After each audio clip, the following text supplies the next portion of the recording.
Some of you may have seen that I appeared on ABC with George Stephanopoulos this past Sunday.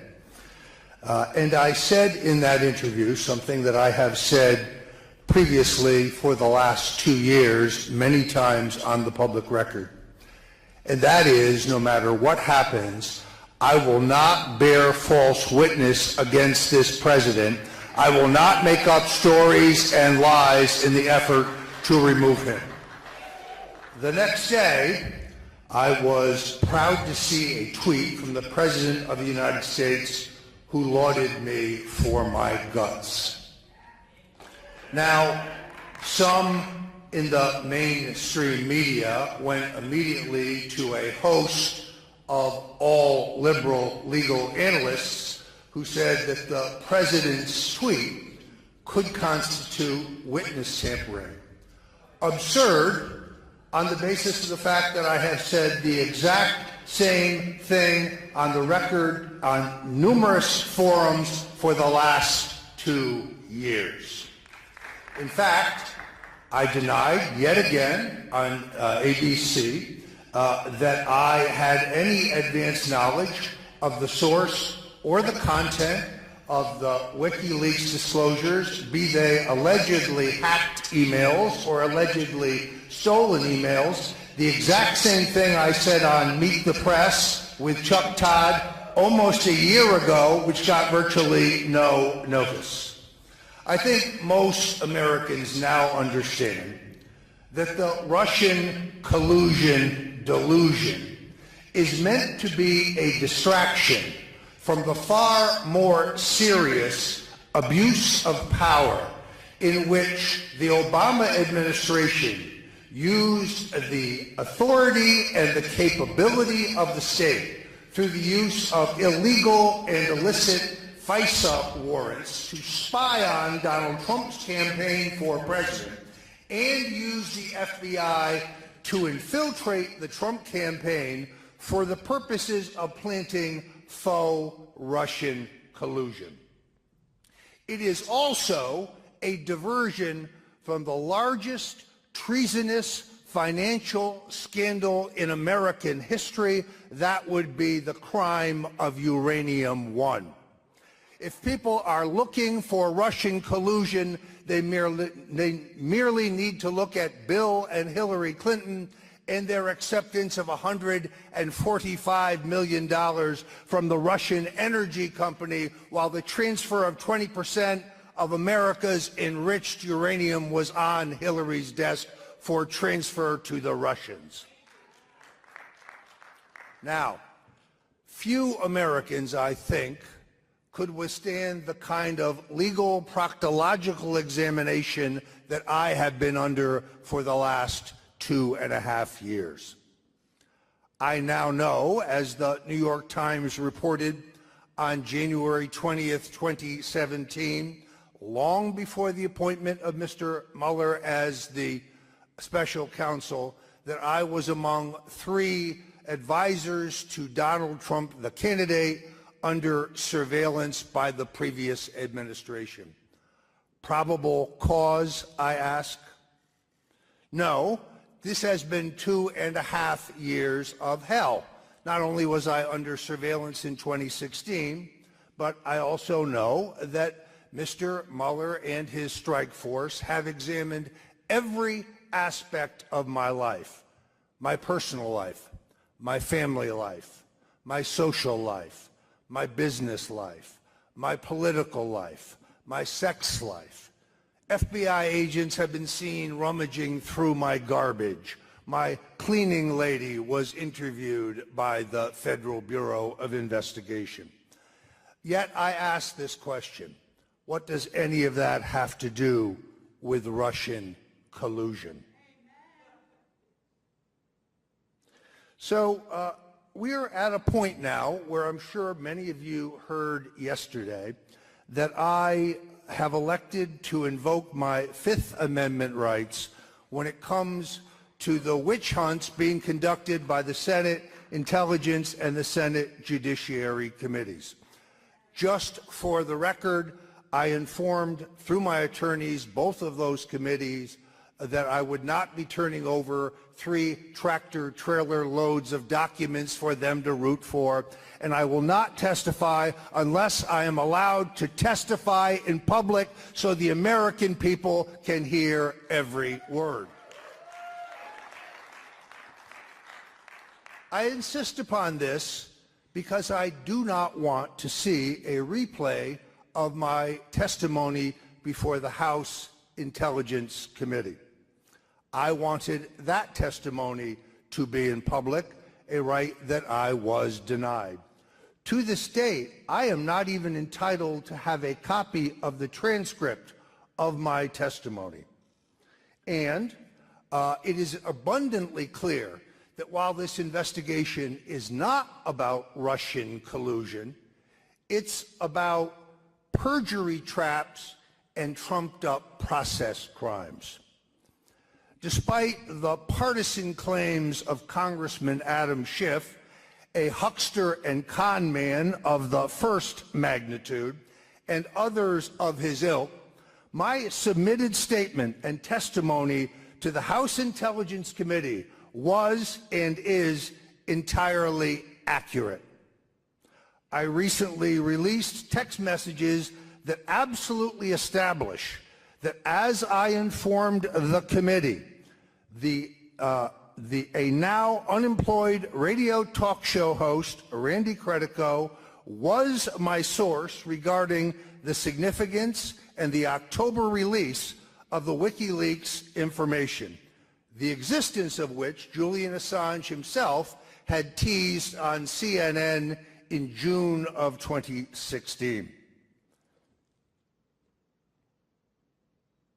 Claims that I urged third parties to come forward to whom Mr. Credico had confirmed his role somehow constitute witness intimidation are ludicrous.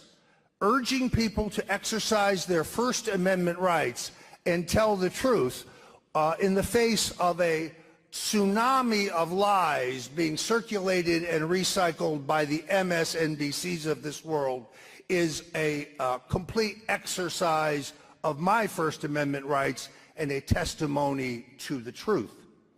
I also entirely reject contentions that Dr. Jerry Corsi, as suggested to him by prosecutors from the Special Counsel's Office, that he was the source of any information pertaining to the WikiLeaks disclosures.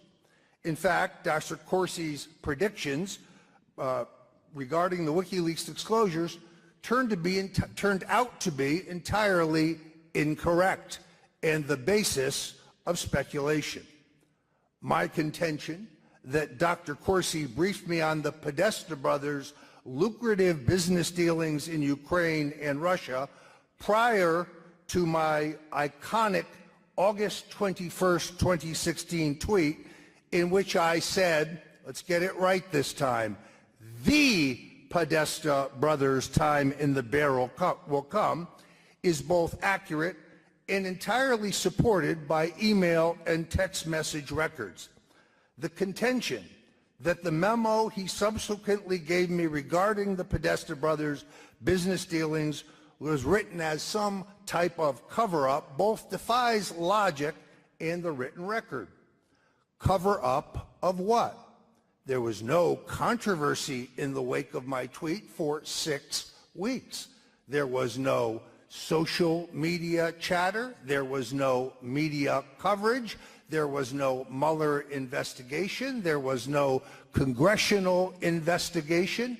There were no subpoenas. So cover up of what?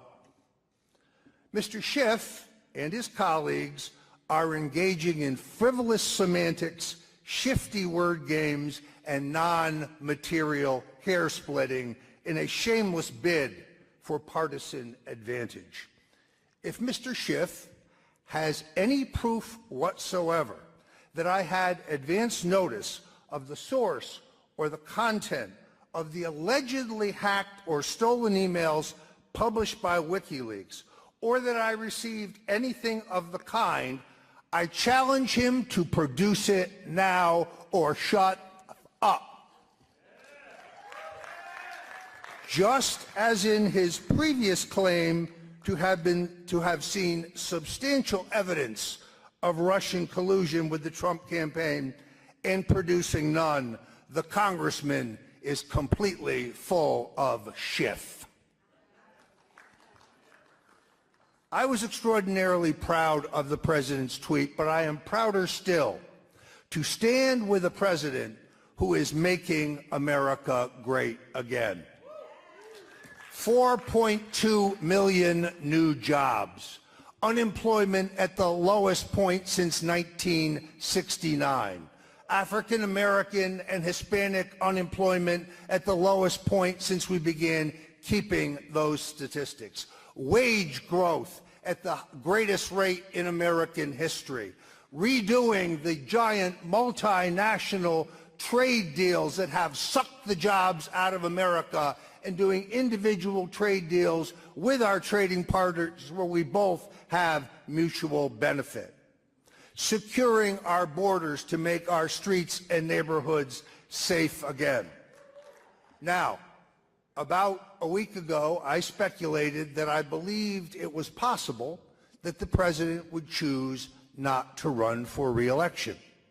And some in the media said, oh, well, are you saying that he won't be able to be reelected, or are you saying that he's going to be run out of Washington? No. What I am saying is that if the last 2 years are as successful as the previous 2 years, if the president succeeds in continuing to turbocharge our economy, to secure our borders, to revitalize the American dream, to redo the trade agreements, he could walk away from the presidency going down in history as one of the greatest presidents in our history. I have known Donald Trump for 40 years.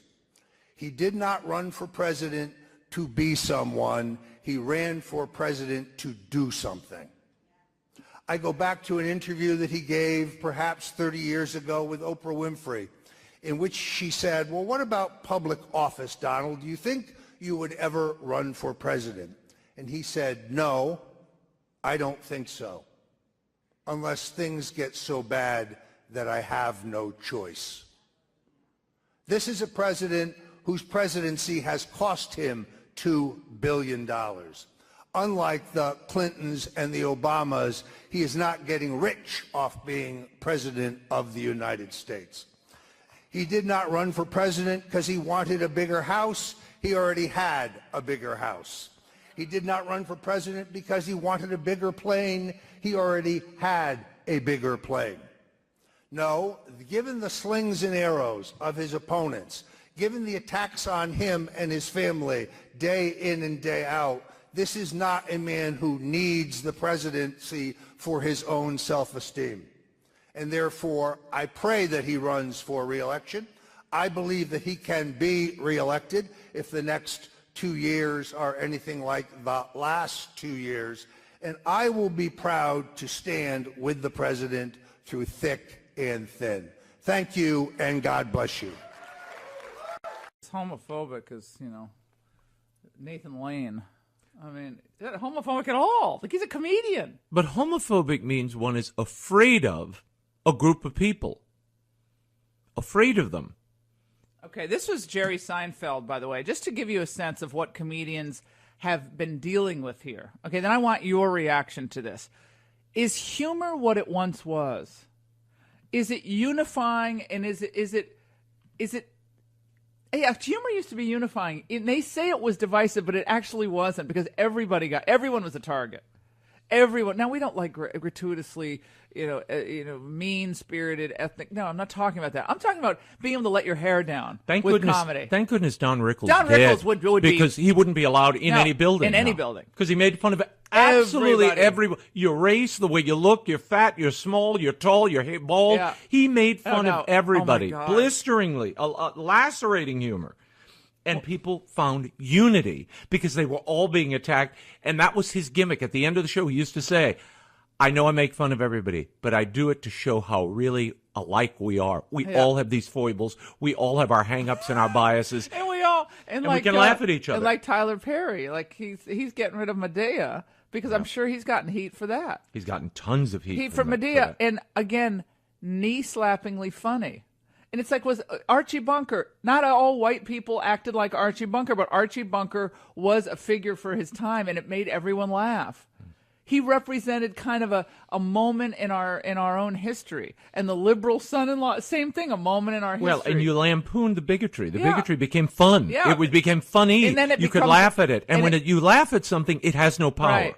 Which is why we said last night, the left is horribly boring. They're boring me to death. And they are not funny, and they are anti-fun. This is Jerry Seinfeld with Seth Meyers back in 2015, and one of the funniest guys out there. If you've never seen his stand-up, go see it. It's hilarious. He doesn't go to college campuses any longer. He cited the fact that it's politically correct, and he doesn't need it. He's made $1 billion. He doesn't need to be walking among the landmines of the 18-year-old set. Let's listen. I can imagine a time when people say, well, that's offensive to suggest that a gay person moves their hands in a flourishing motion, and you now need to apologize. I mean, there's a creepy PC thing out there that really bothers me. Yeah, well, it is creepy because you never know where the lines are, and then it blows up in your face. That's the problem. It blows up in your face. So we talked before that clip about being in a comedy club, and it was specifically. Can we hear that part, please? The way people need to justify their cell phone. I need to have it with me because people are so important. Right.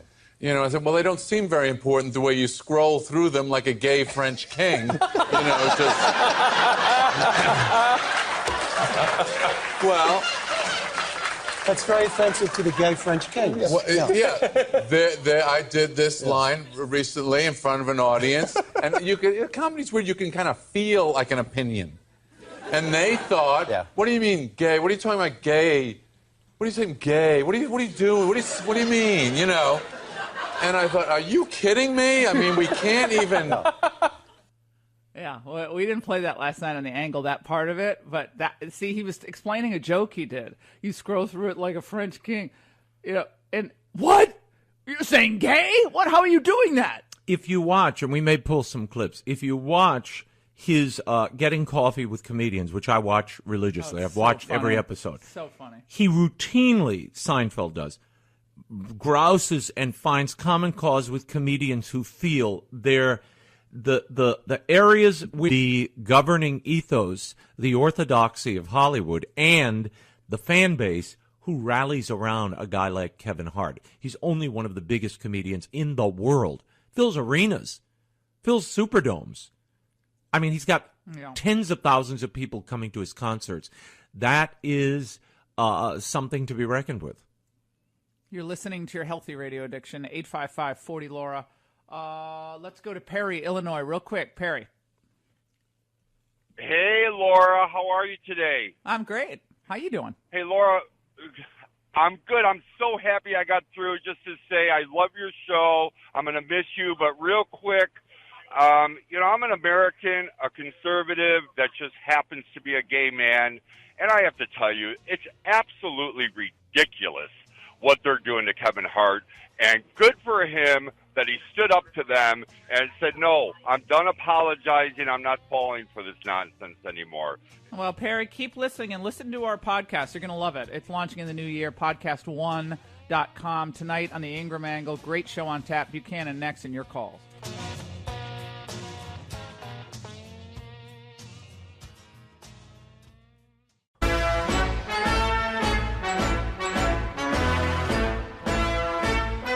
The president tweets. Robert Mueller and Lion Leakin James Comey are best friends. Just one of the many Mueller conflicts of interest. And by the way, wasn't the woman in charge of prosecuting Jerome Corsi, whom I do not know, in charge of legal at the corrupt Clinton Foundation? A total witch hunt. Will Robert Mueller's big-time conflicts of interest be listed at the top of the Republicans' only report? will Andrew Weissman's horrible and vicious prosecutorial past be listed in the report? He wrongly destroyed people's lives, took down great companies, only to be overturned 9-0 in the United States Supreme Court, doing the same thing to people now. Will all of the substantial and many contributions made by the 17 angry Democrats to the campaign of Crooked Hillary be listed in the top of report? Will the people who worked for the Clinton Foundation be listed at the top of the report?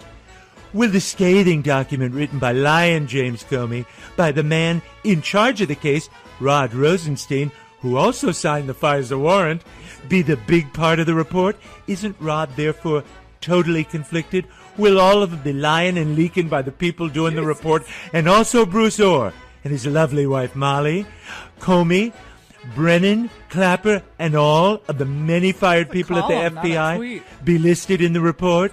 Will the corruption within the DNC and the Clinton campaign be exposed? And so much more. Okay. China talks are going very well. That's more of a column, not a tweet from the president. I think you'd call that a tweet twister, not a storm. It's a twister. Twister. That's a tweet tsunami. Look out below. And meanwhile, China talk's going really well. China talk's He's going feeling very the heat well. from those Wall Street. I'm getting emails from the hedge fund friends of mine. You got to talk him off the cliff. You got to get him off the tariffs. Joining us now, we're getting all your calls, so be patient on this Academy Awards orthodoxy of the mind, and they're trying to twist poor old Kevin Hart into oblivion over his comments, past routines that included references to gay Americans. Everybody has to apologize 24/7. They should just preemptively and retrospectively apologize for everything that will happen and has happened.